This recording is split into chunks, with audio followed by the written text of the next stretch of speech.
Graça e paz, meus amados. Quero convidar que você abra comigo a sua Bíblia na carta de Paulo aos Filipenses, no capítulo 1,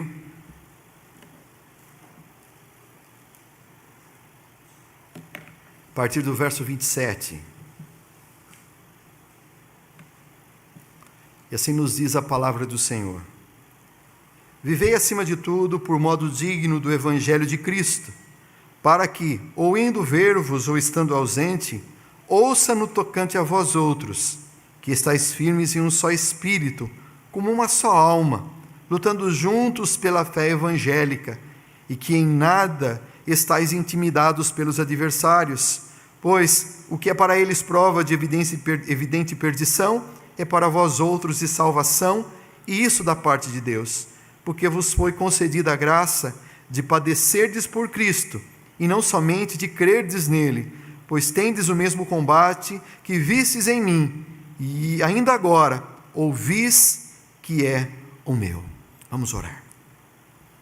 Ó Pai, eu te louvo pelo privilégio que o Senhor nos dá de estarmos reunidos na tua casa. Louvo-te, ó Deus, porque podemos a cada dia ter essa possibilidade de crescermos um pouco mais no conhecimento do Senhor. Mas também, Pai amado, com o nosso coração aberto, desejamos que Tu venhas, Senhor, depositar aquela semente que nos leve, Senhor, a ser frutíferos para o Teu reino. Ó Deus, nós confessamos que o nosso coração é humano, tantas vezes tendencioso para as nossas próprias necessidades e coisas. Nos ensine, Senhor, a ter uma visão diferente do Teu reino e nos faça, Pai amado, verdadeiros missionários, aqueles que reconhecem que o Senhor nos chamou para sermos um instrumento Teu. Fala conosco, eu te clamo, em o nome de Jesus. Amém. Viver. Eu creio que eu não preciso ensinar ninguém a viver. Acho que todo mundo aqui está vivendo, né? Glória a Deus por isso. A pandemia em alguns lugares passou, amedrontou, né? Os outros até hospitalizou, alguns, mas continuamos vivendo. E viver, na verdade, é um desafio, porque existem maneiras de se viver. E nós empreendemos a nossa vida para objetivos que direcionam a nossa vida. Falo que normalmente algumas coisas que nos direcionam que tem muito a ver com a própria natureza humana. Nós procuramos viver buscando o nosso conforto. Quem que não quer morar numa casa gostosa, toda arrumadinha? Quem que não quer ter uma boa comida à mesa? Então nós vivemos procurando, né, esses nossos deleites humanos. Nós também vivemos muitas vezes, normalmente, para sermos um instrumento para a nossa família. Queremos ver os nossos filhos bem educados, fortes, não tão parrudos, mas assim, com saúde. Ou então nós direcionamos a nossa vida, vivendo a nossa vida, procurando termos sucesso. E estudamos e fazemos um curso e outro, queremos ter o reconhecimento, das pessoas e da sociedade. Mas o texto específico aqui, ele nos fala de algo que inicia o texto, onde Paulo vai dizer que há um modo de viver que agrada o coração de Deus, que é viver de modo digno de Cristo. E talvez esse seja um grande desafio para nós pensarmos nisso nessa manhã, porque foi um desafio para que eu também estivesse pensando. É a gente refletir um pouco que a nossa forma de viver não é apenas levantar, correr para o trabalho, almoçar e preparar no final de semana, um momento de lazer, e está incluído vir à igreja. Mas no entendimento do Senhor Jesus, e isso é o que Paulo vai dizer, que existe um modo em que eu dignifico, em que eu demonstro que verdadeiramente a minha vida pertence a Cristo. Sua vida pertence a Cristo? Então há um jeito de se viver essa vida que possa realmente expressar que isto é uma verdade. E é por isso que, quando a gente começa desde o início desse texto dos Filipenses, logo a partir do versículo 1 do capítulo 1, Paulo ele começa a expor o quanto ele amava aquela igreja, o quanto ele amava aqueles cristãos ali de Filipe, porque havia todo o envolvimento dele. A primeira igreja que praticamente ele funda depois que ele passa ali para a Europa, num mover de Deus que teve aquela visão do passa a Macedônia e ajuda-nos. Então Paulo ele tem uma ligação forte, e ele conhece muitos daquele lugar. E se você for ver do versículo 1 até o 11, Paulo vai dizer, né, que ele é testemunha daquilo do que tem acontecido naquela igreja, dos frutos, mas que ele também reconhece que há dificuldades. A partir do verso 12, Paulo vai dizer o que ele tem vivenciado, e que mesmo diante das dificuldades que ele enfrenta, ele tem estado feliz porque ele pode, até mesmo pelas prisões, pelas dificuldades que ele enfrenta, ser um testemunho. E ele deseja que a sua vida e a sua persistência em servir a Cristo, mesmo diante das dificuldades, leve que aquela igreja também permaneça fiel àquilo que o Senhor o chamou, independente da circunstância, mesmo quando as coisas não estão como eles gostariam que fosse. E aí até nesse texto aqui que vai praticamente até o versículo 26, é onde Paulo vai dizer que ele conhecia as realidades do céu e que ele almejava estar lá, mas que ele havia aberto mão disso, porque ele entendia que era melhor estar entre, né, os irmãos aqui na terra, para ser um instrumento de Deus, para que pudesse ensiná-los. Mas ele vai falar que realmente estar no céu é incomparavelmente melhor, mas ele abriu mão disso para poder ser um instrumento. E então chegamos no texto que é alvo da nossa mensagem de hoje.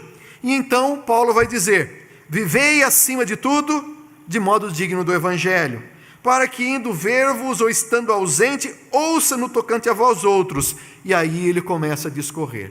Então ele começa, na verdade, demonstrando ao falar da igreja agora, que existem algumas obrigações, que existe um modo ou algo que deve mover o nosso coração e gerar a nossa preocupação, porque há deveres nossos. Mais do que nós sermos aqueles amados por Deus, cuidados por Deus, a quem eu posso levar as minhas necessidades, aquele que está comigo sempre em todo o tempo, mas também é que existem algumas obrigações e deveres, e é isso que ele vai expor. E ele começa dizendo o seguinte: vivei acima de tudo. Quando a gente vai estudar um pouquinho aqui essas palavras, a gente pode até talvez inverter. Em algumas traduções vai dizer o seguinte: olha, acima de tudo vivam. Então Paulo, ele de alguma maneira ele tenta chamar atenção, e quando esse acima de tudo, em algumas traduções vai dizer o seguinte: olha, diante das coisas apenas, vocês estão vivendo por dificuldades, algum problema, sabe o que vocês têm que fazer? Apenas vivam. Ou em outras palavras, não importa o que venha acontecer, continuem vivendo. Não importa como a situação esteja, continue vivendo. E quando isso vem à nossa mente, nos faz lembrar de que a nossa vida nunca cessa. Mesmo vindo as dificuldades, nós temos que entender que Deus está indo à frente. E é isso que Paulo vai chamar atenção. E olha, eu quero falar a respeito da nossa própria vida e de mim mesmo. Mas quando a gente olha para a vida dos cristãos diante das dificuldades, alguns, na verdade, quando vem uma provação, é que realmente demonstra se ele era cristão. A gente fala se era convertido ou convencido. Que você não seja um convencido, meu irmão. Amém? Convencido é aquele que achou bonita a igreja, que achou legal estar no meio do povo de Deus, porque que a gente canta, tem um povo que toca bonito, né? Aqueles instrumentos. É um povo que gosta de abraçar, conquanto que agora que a pandemia a gente está bem, né, aleijado quanto a isso. Mas é um povo que gosta de festa. Gostamos de festa ou não? Você fala para um crente, né, fazer festa, eu falo assim, coisa boa é visitar as irmãs. Os irmãos, o irmão quando é só homem, mal tem um cafezinho, né? Mas as irmãs, aquele banquete preparado, que às vezes eu pergunto, vai chegar um caminhão daqui a pouco de gente, né? Um ônibus, porque tem tanto que... Não, pastor, fique tranquilo, porque depois a minha filharada toda vem à tarde. Acho que os filhos ficam torcendo para o pastor fazer uma visita lá, ou para, né, ter uma reunião do núcleo e tudo. Mas nós estamos vivendo, então às vezes a pessoa chegou e falou assim, puxa vida, é gostoso, esse pessoal é legal, todo mundo sorridente, né? Mas quando vem uma dificuldades tanto de fora, mas de dentro, que Deus pudesse permitir que não existisse diferenças entre nós, mas existem. Com certeza, se eu fosse perguntar aqui, muita gente está magoado por irmão da igreja. Não, aqui não, estou brincando, é o de outra igreja. Mas se fosse ver, Quantos corações aqui estão ainda amargurados? Assim, não, Paulo, eu não tenho raiva de ninguém. Tem. E muitas vezes o cristão ele acaba ficando triste por isso. Aqueles que são os convencidos abandonam não, falam assim, não, essa igreja não era o que eu pensava e vai embora. Mas aqueles que são cristãos, muitas vezes eles continuam vivendo, mas entristecidos, o coração amargurado. Na hora de cantar, ao invés de ele olhar para Jesus, ele fica lembrando aquele cara está aqui, aquele que falou aquilo para mim, sabe? A gente começa a cozinhar e o capeta é mestre em trabalhar isso nas nossas vidas, mas alguns até se afastam da igreja, não se afastam de Cristo, mas falam assim, não, aquela igreja não é ideal para mim. Mas a palavra nos chama a uma coisa, Paulo vai dizer o seguinte, olha, diante das dificuldades, se uma dificuldade vem de fora, ou se vem de dentro da própria igreja, vocês têm que fazer uma coisa, apenas continue vivendo. Simplesmente, mesmo diante de todas as dificuldades, vocês continuem a desenvolver aquilo para o que vocês foram chamados. E é por isso que ele começa, acima de tudo, ou seja, independente do que aconteça. Mas quando ele fala a palavra vivei, que é a tradução que está na nossa, se você for ver no rodapé da sua Bíblia, a maior parte tem, diz o seguinte, que no original, esse vivei significa portai-vos como cidadãos. É como se dissesse o seguinte, olha, diante de tudo que venha, continuem a viver como cidadãos, continuem a desenvolver a sua cidadania, continuem a viver como vocês foram chamados para viver como cidadãos, tendo orgulho daquilo que são. E por que é importante isso? Eu falo, para nós que somos aqui do Ocidente, nós não conhecemos as raízes das palavras, mas o povo que lia lá em Filipenses, lá em Filipe, eles conheciam isso. E essa palavra que Paulo usa aqui para o vivei, é uma palavra que a raiz dela saiu o termo cidade, de polis, que vem o termo político. Então, quando Paulo está dizendo aqui que eles devem viver como cidadãos, ou devem estar aí desenvolvendo a sua cidadania, é porque ele sabia que o pessoal lá de Filipe tinha em grande importância o fato de serem cidadãos de um lugar. Tanto como gregos, mas depois como gregos romanos, porque é o momento que Paulo escreve, sempre foi desenvolvido na natureza deles, é que uma pessoa ela era muito importante quando ela fazia parte de uma comunidade. Não era simplesmente as suas realizações individuais que contavam, mas era importante que você estava inserido, e você então podia com os seus dons, com os seus talentos, cooperar para que aquela comunidade, aquela sociedade pudesse crescer. E quando vem a questão do governo romano, isso não se torna diferente, porque no governo romano, apesar das distâncias, uma pessoa que era parte do governo romano, ela tinha um jeito romano de viver, e embora Filipe, a cidade de Filipe, estivesse praticamente a 1.300 quilômetros de Roma, mais do que isso, ela era uma colônia de Roma. Então aqueles filipenses, eles se sentiam orgulhosos por serem cidadãos de Roma. Então eles procuravam viver dentro de Filipe como se fossem romanos. Isso significava que ele tinha alguns costumes que seguiam. Eles davam uma olhadinha como que estava funcionando em Roma e eles reproduziam aquilo. Por quê? Porque se sentiam uma pequena Roma. Era uma colônia, mesmo que distante daquele povo. E é por isso que Paulo, quando ele vai falar sobre isso, olha, diante de qualquer problema que vocês tenham, eu quero que vocês apenas entendam uma coisa, continue sendo cidadãos, continue desenvolvendo a sua cidadania, porque Paulo entendia que na cabeça deles era importante aquilo que eles eram, romanos, mas Paulo vai dizer o seguinte, acima de tudo, vivei acima de tudo por modo digno do evangelho de Cristo. E ele vai incluir essa questão do evangelho de Cristo. Sabe o que quer dizer? Ele falou o seguinte, olha, você tem orgulho de uma cidadania, a cidadania romana, de fazer parte de um governo e tudo mais, mas eu quero te dizer, você vai ter que ter orgulho e viver a sua cidadania celeste. Vocês estão inseridos aí, mas agora não são simplesmente romanos, mas vocês são cristãos.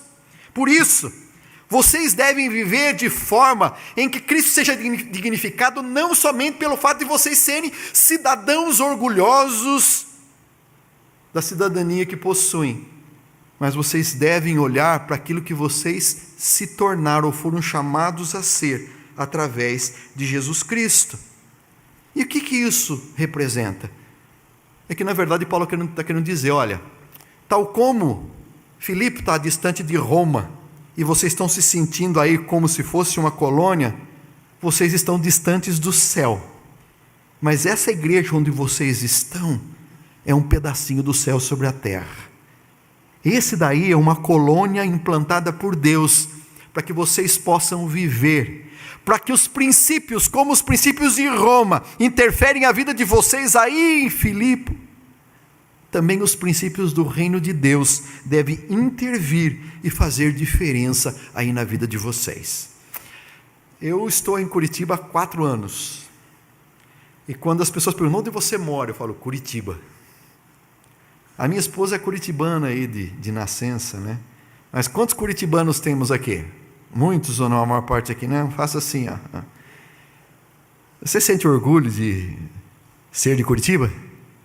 Uma cidade bonita, né? Sabe como que Paulo talvez pudesse dizer o seguinte, falou assim, olha, eu sei que vocês têm orgulho de viver ou de ser parte da cidade de Curitiba ou de qualquer outra, mas eu quero dizer, maior orgulho deve ter o cristão de saber que ele faz parte de um reino bem diferente, ele faz parte do reino dos céus, o reino que Paulo fala, um reino de Cristo, um reino do Evangelho de Cristo.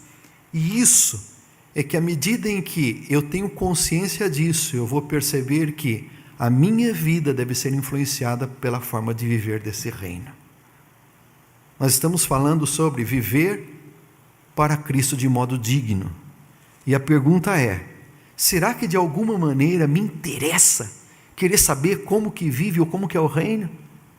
Será que me interessa querer saber a cada dia como que deve ser o meu portar do meu trabalho? Como que como cidadão, não de Curitiba, mas eu devo me portar diante das diferenças ou os desafios do meu trabalho? Ou dentro da minha casa? Eu fui criado desse jeito, meu pai me criou assim, mas peraí. Hoje você não é mais simplesmente o filho do fulano de tal, você agora faz parte de um reino, você tem uma nova cidadania, você vai agir de acordo com o que o Senhor espera que você haja? E por incrível que pareça, quando Paulo vai dizer assim, olha, vivei, ou portem-se, é um imperativo, fala assim, olha, vocês têm que viver de modo digno do Evangelho, vocês foram chamados para isso, ou seja, as pessoas vão ter que olhar para vocês e perceber de que reino vocês fazem parte. As pessoas vão ter que reconhecer de alguma maneira, não é pela camiseta que usam, não é pelo tipo do penteado, ou o tipo da roupa que você usa, se lá no pé ou não, mas as pessoas vão ter que ver pela sua maneira de conduzir a sua vida, de que você vive, na verdade, para que Cristo seja glorificado. E aí começa a vir a pergunta para o nosso coração, se fosse fazer hoje uma avaliação, se você chamasse algumas pessoas para poder avaliar a sua vida, para dizer o seguinte, olha, passando essa régua, será que as pessoas podem me conhecer e reconhecer como alguém que verdadeiramente serve a Cristo? Ou será que eu sou aquele ranzinza que tudo briga por causa de tudo? Eu sou aquele que tudo tem que ser do meu jeito? Como que as pessoas me reconhecem? Por isso, quando o texto vai dizer ainda, ele fala viver de modo digno. Esse digno, a tradução dele que é uma coisa de peso. Sabe quando uma coisa é importante, quando alguma coisa é real? Eu falo que muitas vezes as pessoas dizem que são servos de Cristo, mas continuam trapaceando no seu trabalho, ludibriando os outros. Mesmo sendo servos de Cristo, mas ainda dentro de casa, a casa parece um inferno, porque quando chega na igreja, todo mundo sorrindo, né, com aquela cara, mas quando chega em casa, ou mesmo na própria questão da educação dos filhos, e quantos filhos, né, o Renan falando aqui, ele falou assim, olha, Deus me ajude a ser um filho, né, estou procurando ser um filho, que agrade o coração de Deus, e essa justamente é esse questionamento daquilo que o nosso irmão colocou.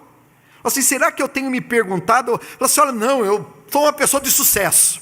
Eu tenho a minha casa, tenho o meu trabalho, tenho tudo. Mas a pergunta é, será que você hoje, com tudo que você construiu, você dignifica Cristo? Ou tudo quanto você edificou, na verdade, faz mais reconhecer que você era uma pessoa arrogante, que procurou construir as coisas pisando em muita gente? Não é o caso de ninguém aqui, amém? Mas a preocupação, até que ponto eu me preocupo com a minha vida e com aquilo que Cristo pode fazer através de mim? Eu falo que em algumas situações as pessoas são os pesos muito leves, porque na verdade em nada apontam para a glória. E é por isso que daí ele vem trazendo isso, e Paulo vai começar a falar assim, olha, tem algumas indicações de que você está vivendo para Cristo de modo digno. E eu gostaria de ver isso, porque quando eu for eu gostaria de ver, e se eu não for eu quero ver também, porque é importante. E é por isso que eu quero compartilhar 3 coisas com o seu coração, que está contida nesse texto. E a primeira, para que o viver para Cristo de modo digno, ele é expresso de algumas maneiras, e a primeira dela está ali, no versículo 27, diz assim, estais firmes em um só Espírito, com uma só alma.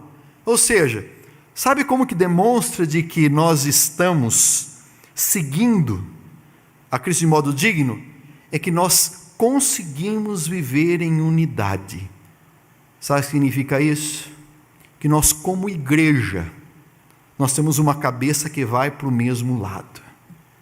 Quando Paulo trata desse tema, quando ele fala sobre unidade do Espírito, a gente vai entender pelas outras vezes que ele cita sobre isso, mas ele vai mostrar a preocupação dele de que só se pode obter uma unidade de um corpo. Ele estava falando lá para o pessoal de Filipe, mas também falando conosco, só se pode com a presença do Espírito Santo de Deus.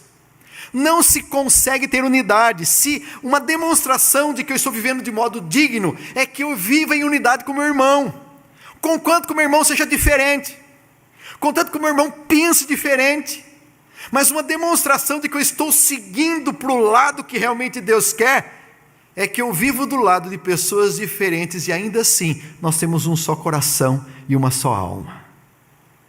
É você perceber que isso não funciona apenas para a igreja, mas para dentro da casa, porque um nasceu lá no Nordeste, outro no Sul, um é calorento, outro é friorento, e dorme os dois na mesma cama. Tem que existir uma maneira de ter unidade. Um gosta do dia, outro gosta da noite, mas tem que haver uma unidade. Os filhos nascem de um mesmo ventre, mas são diferentes, e por isso uma família.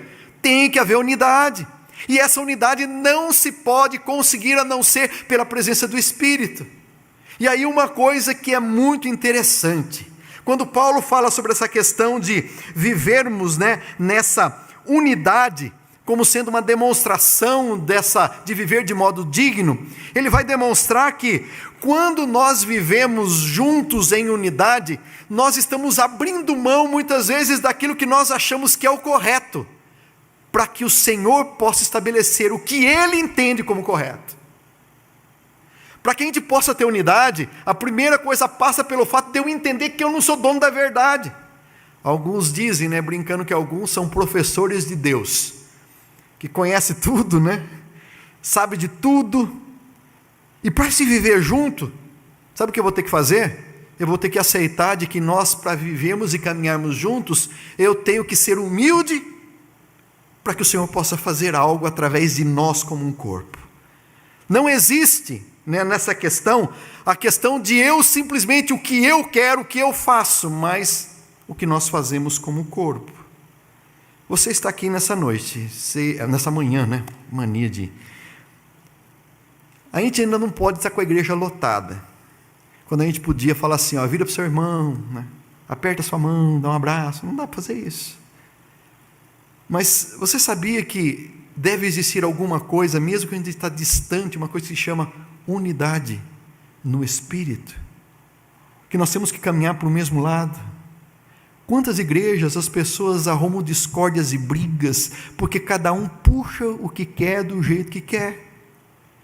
E quando a gente entende que quem tem que comandar tudo é o Espírito de Deus, e se o Espírito de Deus convencer a cada um de nós, ou seja, se cada um de nós buscar a direção do Espírito, nós teremos uma só alma e um só coração.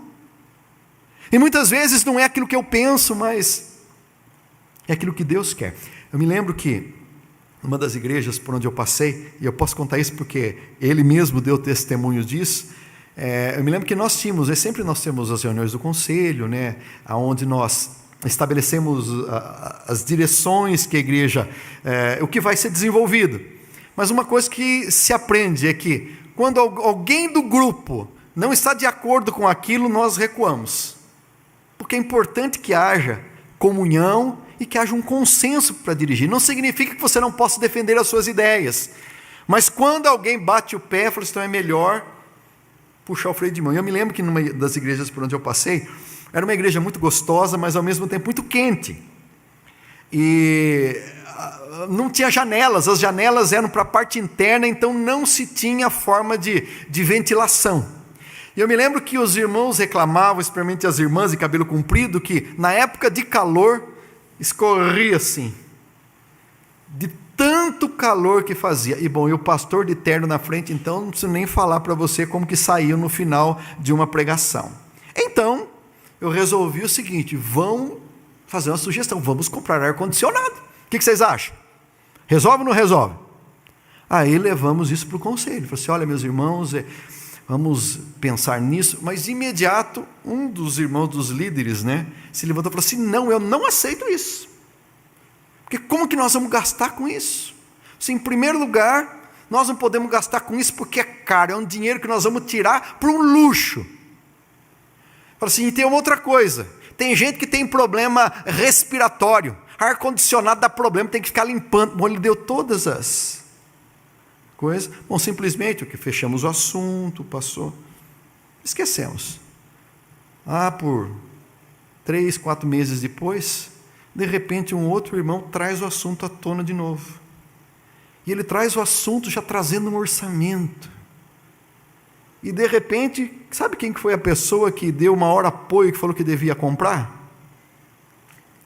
Era aquele presbítero que foi contra. Daí ele contou para nós como que foi. Diz que um dia ele estava numa reunião do núcleo, e eu estava lá também, e ele então foi testemunhar, que falou assim, olha meus irmãos, vocês imaginam que a gente tem que saber como que a gente usa as coisas de Deus, e o dinheiro e tudo, porque um dia o conselho, mal sabia que era eu que tinha feito a proposição, né? Então, porque ar-condicionado, imagina só. Ele contou a experiência dele. Nessa hora, a mulher dele escutou. E falou assim, o quê? Eles não compraram ar-condicionado por causa de você? Eu sou a primeira que tem pedido isso. Não aguento, dá vontade de nem ir na igreja, de tanto calor. O que é isso? Se você vai em tudo quanto é lugar tem ar-condicionado, você reclama? Você vai no cinema e fica 2 horas lá para assistir um filme, você tem problema com os ácaros ou com alguma coisa? Então por que não pode? Meu amado, fizeram um orçamento, ficou em 5 vezes mais, mas colocaram o ar-condicionado. Mas eu falo isso é uma coisa tranquila, é um ar-condicionado que não tem nada a ver, quer dizer, tem a ver, porque quando está calor é bom ter desligado, mas, meu amado, quantas vezes nós entramos em briga por coisas que são como essas, querendo discutir que cor é isso, que cor é aquilo, para onde vai, quando vai fazer. Agora eu falo para você, precisa entrar em briga? Quando o Senhor estabelece que vai ser, Deus usa até a esposa para poder dar uma guascada no marido se for necessário. Agora, se nessas coisas já pode existir briga, tem muitas igrejas que estão vivendo em discórdia por causa dessas pequenas coisas, e Paulo vai dizer o seguinte, olha, vocês querem viver de modo digno, tem que viver junto, tem que estar unido. Se vão pregar o evangelho, tem que pensar que vocês têm que estar num só espírito. E é por isso que o desejo do meu coração, para mim e para você, é nós entendemos que nós precisamos estar unidos. Churrasqueiro conhece a história. Para que a brasa possa queimar e ficar bem boa, tem que ser como o quê? Junto, não é? Se você separa uma brasa, vira o quê? Carvão que se apaga. Meu amado, se você discorda de alguma coisa, ore a Deus. porque o Senhor espera que a gente tenha unidade, não apenas como igreja, mas também como família. Mas uma segunda coisa, que a gente trabalhe em equipe, mas trabalhe em equipe porque lutando junto pela fé evangélica. Fé, Juarez, está vendo? Fé. A mensagem de manhã foi sobre fé, e parece que à noite também, já fica o spoiler aí, né? Sobre fé. Nós somos chamados, na verdade, para trabalhar juntos como equipe. E quando fala desse lutar, que fala assim, olha, lutando juntos, quando esse lutar fala de você se colocar como aquele atleta, que junto com o outro fala assim, olha, nós temos o objetivo e nós vamos chegar lá. E o objetivo qual que é? A fé evangélica. Eu e você fomos chamados para fazer parte dessa igreja, além de estarmos unidos, mas o nosso objetivo não é só construção, o nosso objetivo é fazer Cristo conhecido. É fazer Cristo conhecido por onde quer que a gente passe, quer seja lá no Seimínia, quer seja nas demais instituições da igreja, mas aonde você está inserido. Quando eu entendo isso, eu vou perceber que o foco nosso, diante de tudo, de olhar para a cidade, de olhar para as coisas, é saber que o Senhor quer que eu olhe para tudo e saiba que Deus pode fazer diferença, que o Evangelho de Cristo pode mudar. Muitas vezes eu olho para tudo e falo assim, mas essa cidade está acabando, mas olha só a política. O olhar do cristão deve ser o seguinte, fala assim, olha, nós estamos juntos para lutar, nós vamos orar pela nossa nação, nós vamos nos colocar de joelhos, nós vamos nos colocar de maneira que eu olho para tudo e falo, está tudo acabado, mas se Cristo entrar, o negócio pode ser diferente. A família está deteriorando, é você aquele que vai lá dar o testemunho para dizer, fala assim, olha, pode estar difícil, mas nós lutamos juntos, porque se Cristo entrar nessa história, tudo se torna diferente. Cada um de nós temos que exibir ou demonstrar Cristo individualmente, mas quando juntos nós caminhamos, o testemunho é muito maior. Quando as pessoas olham e vêm aqui nessa igreja, em qualquer lugar onde os cristãos se reúnem, e percebem que não tem ego, e percebe que cada um está lutando para fazer as coisas do jeito que ele quer, mas que nós estamos caminhando olhando para Cristo, caminhando olhando para que o mundo possa conhecer a Cristo, onde eu abro mão, muitas vezes, das coisas que eu acho como caras, para que o nome do Senhor seja glorificado, para não arrumar briga, para não arrumar encrenca. Com certeza, o testemunho é muito maior do que simplesmente os abraços que podemos dar uns nos outros. Há uma luta, há um trabalho a ser realizado, e o Senhor espera que a gente trabalhe junto como isso. Reverendo Davi, né, toda a equipe está aqui, né, tudo vestidinho, bonitinho, né? Eu quero fazer um desafio, meu irmão. Nós somos chamados para trabalhar juntos, que não seja apenas um grupo. Às vezes eu falo que, às vezes parece que é um bando que puxa a carroça e o resto está tudo em cima. Eu sei que você pode ter o seu ministério em outras áreas, mas a igreja tem tanta coisa para fazer. Vai do louvor, vai do trabalho com criança, vai da área social, vai da parte estrutural. Hoje o irmão veio falar, pastor, olha, minha carta está aqui, está aqui a carta de transferência dele. Ele falou assim, olha, eu gosto de cozinha. Não sei se o irmão está aqui agora. Eu gosto de cozinha, então estou à disposição. É isso. Mas eu me uno. E se chega lá na cozinha, o tempero do outro é diferente do meu, nós vamos aprender junto. Eu não vou brigar porque ele não sabe. Cada um tem o seu gosto e o seu tempero, mas acima de tudo, o tempero que tem que ficar é o tempero de Cristo. E a última coisa, meu irmão, que ele vai dizer aqui no começo do versículo 8, ele vai falar assim, olha, vocês têm que estar em um só espírito, lutando juntos pela fé evangélica, mas o seguinte, não entre em pânico quando vier problema.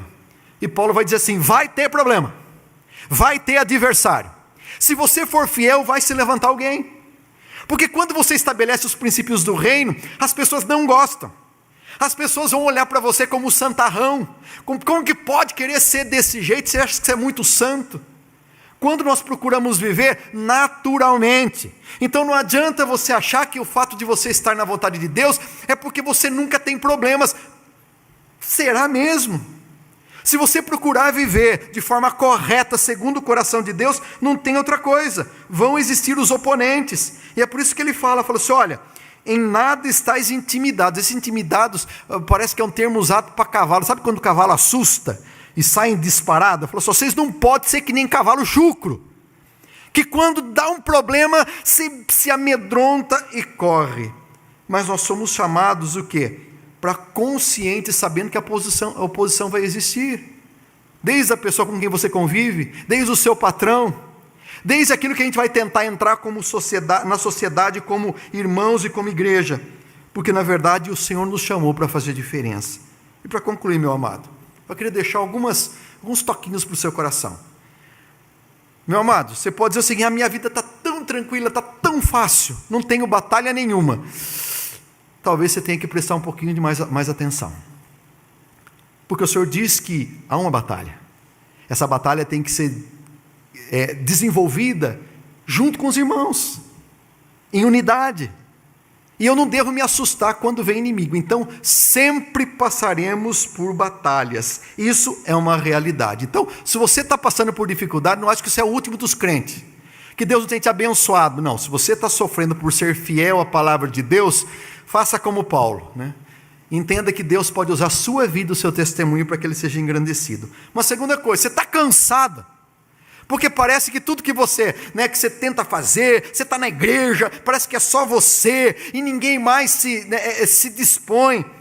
Eu quero dizer que talvez você esteja querendo fazer tudo na própria força. O Senhor nos chama para viver juntos em unidade, porque daí, ao mesmo tempo, eu divido as dificuldades, mas também eu divido as lauras pelo sucesso que a gente pode ter. Lembrar de que a gente estar junto do outro faz parte do projeto de Deus. Quando eu tenho um ministério e eu estou indo talvez sozinho, que hajam pessoas que conhecem a minha dificuldade, pessoas que oram por mim, que oram comigo. Por isso os núcleos familiares é uma bênção a gente retornar. É duro que não a gente poder fazer tudo fisicamente nas casas, mas é onde a gente compartilha a dor do coração, compartilha as dificuldades, aonde você sabe que tem irmãos que acompanham você diante das dificuldades. Que você se lembre que você faz parte do corpo, você não é um dedo que sai para fora. Você faz parte do corpo, você tem que estar ligado. Lembre-se também de que você é ovelha, que tem pastor e tem rebanho. Ovelha sozinha é comida por lobo. Lembre, você é um tijolo dentro da construção. Tijolo sozinho não serve para nada. E acima de tudo, você não é um mero espectador de tudo, mas você faz parte do projeto de Deus. Deus tem algo fazendo na nossa vida. E uma última coisa, meu amado, diante de toda dificuldade, bota os teus olhos no céu. Pensa que você é cidadão do céu em primeiro lugar. Às vezes nós estamos com o olhar tão aqui na terra. Alguém disse o seguinte uma vez: é duro muitas vezes de tirar alguém da favela, da situação, porque ele acha que o jeito que ele está vivendo já está bom, não precisa mudar nada. E muitas vezes nós não conseguimos olhar para o céu e perceber o que Deus tem reservado, o que pode ser melhor. E nós vivemos aqui como sendo já o suficiente. Deus tem mais. Olhe para o céu e pense o que é você viver cada dia mais próximo de Cristo. Pense o que é poder lhe compartilhar com o seu coração aquilo que está no coração dele. Pense de que o Senhor tem algo preparado para mim e para a sua vida. E acima de tudo, se você quer realmente viver de modo digno de Cristo, tem que se submeter ao senhorio dele. O Senhor Jesus é o Senhor sobre a nossa vida. Lembre-se de uma coisa: existe um rei no céu, e não é você, e não sou eu. Existe um rei sobre o céu e sobre a nossa vida, e esse rei é Jesus. Meu amado, você tem uma semana pela frente, nós temos uma semana pela frente. O final dele é o seguinte: eu vou viver essa semana de modo digno? Eu vou precisar do meu irmão? Vou procurar. Eu vou falar do evangelho? Vou falar. Se vier dificuldade, eu não vou ter medo, porque eu sei a quem eu me submeto, ao Senhor da minha vida. Eu quero convidar que você, comigo, se coloque em pé. Há um pendão real que o Senhor colocou nas nossas mãos. Um pendão que nos fala sobre a nossa tarefa a ser desenvolvida como filhos de Deus. Dificuldades vão surgir, mas uma coisa nós sabemos: se formos fiéis, não é Paulo que vem nos ver, mas é o próprio Jesus, que ele nos ache, demonstrando o que somos, cidadãos dos céus.